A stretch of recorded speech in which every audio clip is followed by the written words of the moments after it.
Assalamualaikum warahmatullahi wabarakatuh. Selamat pagi, selamat siang, atau selamat malam untuk anak-anak siswa kelas 3 SD Muhammadiyah 21 Balwarti. Semoga kalian tetap dalam keadaan sehat walafiat dan tetap menerapkan pola hidup bersih sehat. Nah, pada kesempatan kali ini kita akan belajar atau Pak Guru akan menjelaskan pelajaran Al-Islam kelas 3, yaitu tentang surat Az-Zalzalah, Al-Bayyinah, dan hukum bacaan mat. Nah, setelah sebelumnya membahas tentang Al-Qari'ah dan Al-Adiyat, kita sekarang membahas surat Az-Zalzalah, Al-Bayyinah, dan hukum bacaan mat. Nah, sekarang kita bahas terlebih dahulu surat Az-Zalzalah. Nah, anak-anak, sekarang kita bahas dulu surat Az-Zalzalah. Nah, surat Az-Zalzalah ini adalah surat yang ke-99 dan terdiri dari 8 ayat. Nah, surat Az-Zalzalah ini tergolong atau termasuk surat Madaniyah. Nah, Madaniyah itu artinya apa? Madaniyah itu artinya surat yang turun di kota Madinah. Kalau satunya lagi adalah Makkiyah, surat yang turun di kota Makkah.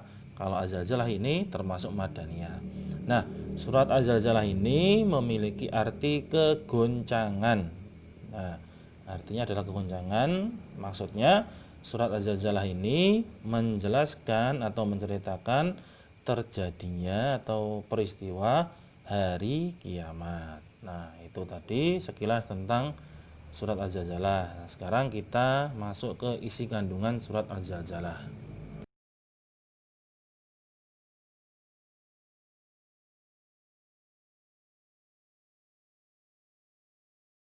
Nah, anak-anak, sekarang kita masuk ke isi kandungan surat Az-Zalzalah.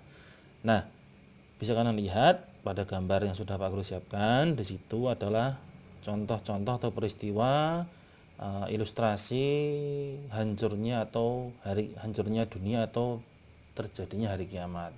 Nah, sama seperti pada gambar itu, surat ini menjelaskan atau menceritakan tentang dahsyatnya hari kiamat. Surat ini menceritakan bahwa ketika hari kiamat terjadi, bumi akan berguncang dengan guncangan yang sangat dahsyat. Nah, bumi akan mengeluarkan semua beban berat yang dikandungnya. Jadi maksudnya ketika hari kiamat itu terjadi, akan terjadi guncangan yang sangat dahsyat dan bumi akan mengeluarkan semua isinya, semua yang ada di dalam perut bumi itu akan keluar. Nah, seperti gunung-gunung meletus, kemudian terjadinya tsunami dan lain-lain, dan manusia tidak ada yang selamat. Nah, sekarang kandungan selanjutnya kita simak.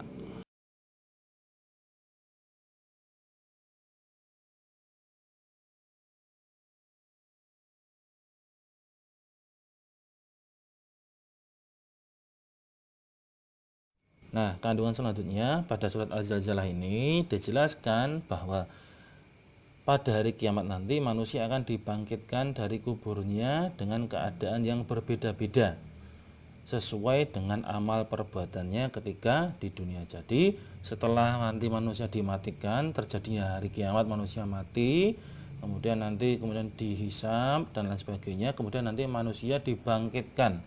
Nah, dibangkitkan dari alam kuburnya dengan kondisi yang berbeda-beda sesuai dengan amal perbuatannya selama hidup di dunia. Ada yang wajahnya berseri-seri, ada yang wajahnya gosong, dan lain sebagainya. Berbeda-beda. Nah, sesuai dengan amal perbuatannya masing-masing. Nah, di dalam surat ini Allah Subhanahu wa taala mengingatkan manusia untuk selalu berbuat baik dan melarang kita untuk berbuat kejahatan meskipun hanya seberat biji zarroh. Nah, karena semua pasti ada balasannya. Maksudnya Allah mengingatkan kita untuk selalu berbuat baik meskipun itu sekecil apapun. Nah, biji zarroh itu biji sawi kecil. Nah, maksudnya meskipun kita berbuat kebaikan sekecil apapun atau berbuat kejahatan sekecil apapun, pasti akan mendapatkan balasan dari Allah. Makanya kita harus selalu berbuat baik seperti contohnya menyingkirkan paku yang ada di jalan atau memberikan uang kepada fakir miskin. Nah, itu meskipun sedikit tapi sudah bernilai pahala yang sangat besar oleh Allah. Nah, tadi itu sekilas tentang surat Az-Zalzalah. Isi kandung surat Az-Zalzalah. Nah, sekarang kita masuk ke surat Al-Bayyinah.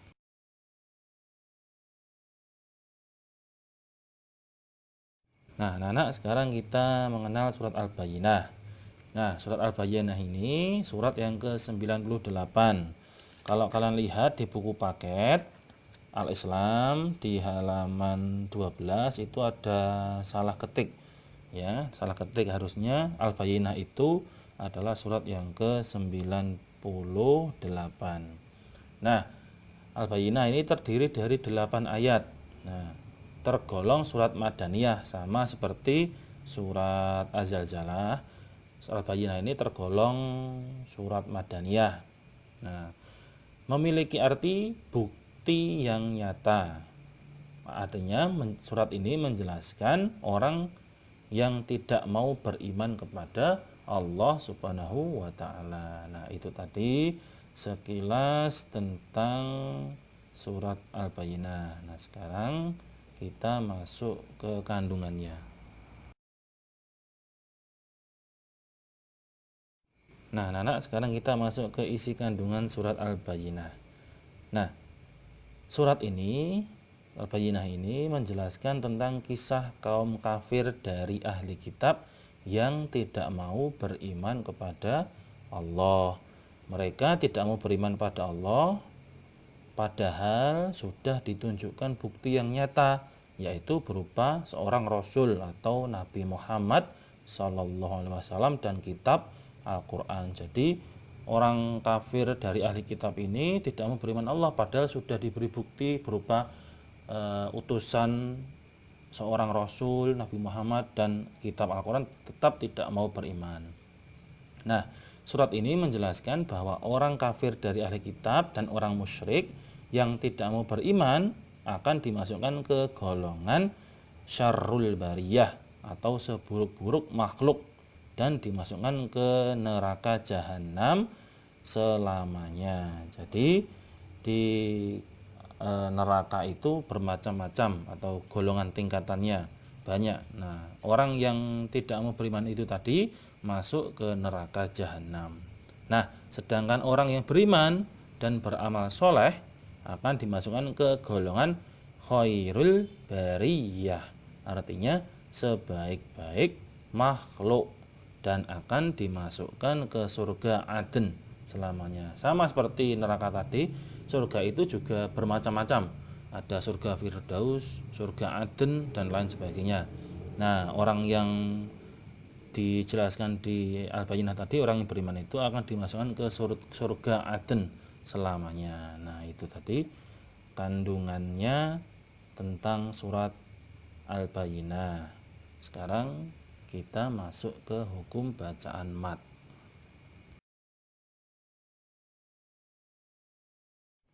Nah, anak-anak, sekarang kita masuk ke hukum bacaan mat. Mat itu apa toh? Nah, bisa kalian buka buku paketnya halaman 13. Nah, halaman 13 yang bawah itu bisa kalian simak juga di buku paket Al-Islam. Nah, mat secara bahasa atau secara singkatnya artinya panjang. Mat secara bahasa artinya panjang. Nah, sedangkan menurut istilah mat artinya membaca panjang huruf Al-Quran karena bertemu dengan huruf mat, yakni hamzah, wawu, dan ya.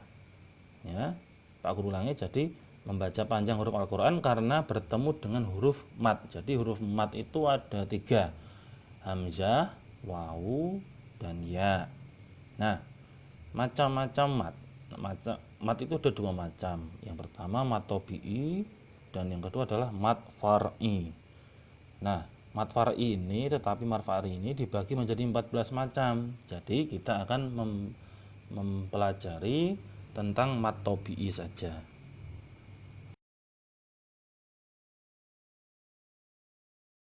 Nah, anak-anak, sekarang kita bahas tentang mat tobi'i. Setelah tadi mat ada dua macam, mat tobi'i dan mat far'i, kita akan membahas mat tobi'i saja. Nah, mat artinya panjang, sedangkan tobi'i artinya biasa. Jadi kalau digabungkan, mat tobi'i artinya panjang yang biasa. Jadi panjang harokat itu ada bermacam-macam. Ada yang 2 harokat, ada yang 5 harokat, ada yang 6 harokat. Nah, dinamakan mat tobi'i apabila ada huruf alif, ya, apabila ada huruf alif terletak sesudah huruf yang berharokat fathah, ya. Jadi apabila ada huruf alif terletak sesudah atau letaknya sesudah huruf berharokat fathah, atau ada huruf wawu. Nah, huruf wawu ini letaknya sesudah huruf yang berharokat dhammah.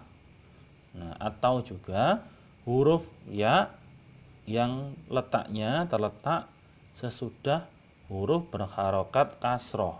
Nah, apabila ada bacaan mat tobi'i tersebut dengan ketentuan tadi di atas, maka bacaan tersebut harus dibaca panjang sepanjang 2 harokat. Ya, diingat-ingat, mat tobi'i itu dibaca panjang 2 harokat. Nah, sekarang kita contoh, masuk ke contoh. Nah, anak-anak, sekarang kita masuk ke contoh mat tobi'i. Nah, itu ada beberapa contoh, bisa kalian lihat di HP kalian masing-masing atau di buku paket halaman 14, bisa kalian lihat. Nah, contohnya yang pertama, huruf alif terletak sesudah huruf yang berharokat fathah. Itu ada dilihat kal faroshi. Nah, itu yang Pak Guru warnai merah, yang berwarna merah itu adalah mat tobi'i. Nah, itu adalah mat tobi'i yang berwarna merah, itu adalah mat tobi'i kal faroshi. Yang kedua, al-qari'ah.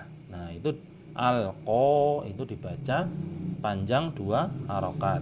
Al-qari'ah.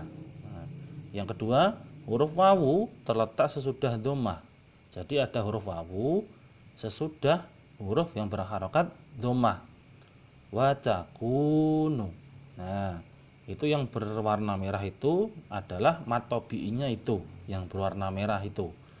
Wa takunu, ada huruf kaf berharokat dhammah, kemudian setelahnya ada huruf wawu. Nah, wawu yang disukun. Nah, itu mat tobi'i. Kemudian yang kedua, fal muriyati. Nah, huruf mim yang berwarna merah itu berharokat dhammah dan sesudahnya ada huruf wawu. Nah, itu contoh yang kedua. Yang ketiga, huruf ya terletak sesudah huruf yang berharokat kasroh. Contohnya la syahidun.